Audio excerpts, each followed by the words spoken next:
Hello friends, தக்காளி சாதம் எப்படி பண்ணுறது பார்க்க போகிறோம். தக்காளியை ஃபுல்லாகவே கட் பண்ணி வச்சாச்சு. பச்சை மிளகாய், கருவேப்பிலை எல்லாம் வச்சாச்சு. கடுகு, உளுத்தம் பருப்பு, பெருங்காயம் இதெல்லாம் போட்டு நல்லா வெங்காயம் எல்லாம் வதக்கிக்கணும். அதுக்கப்புறம் தக்காளியை போட்டு உப்பு, மஞ்சப்பொடி, காரப்பொடி எல்லாம் போட்டு நல்லா கிண்டணும்.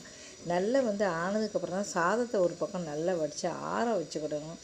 ஆற வச்சுட்டு இதெல்லாம் போட்டு கிண்டினா சுவையான தக்காளி சாதம் பார்த்திங்கன்னா நமக்கு ஒரு ½ அன் ஹவரில் பண்ணிடலாம். லஞ்சுக்கு கொடுத்துடலாம். இந்த வீடியோ பிடிச்சிருந்தீங்கன்னா மறக்காமல் சேனலை சப்ஸ்கிரைப் பண்ணிக்கோங்க.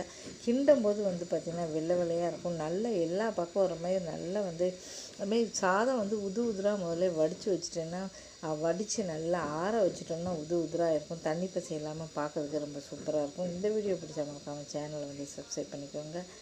இதுவரை உள்ள எல்லா வீடியோவையும் மறக்காமல் பாருங்கள், ஆதரவு கொடுங்க. இதுவரையும் கொடுத்த ஆதரவுக்கு மிக்க மிக்க நன்றி. Thank you so much.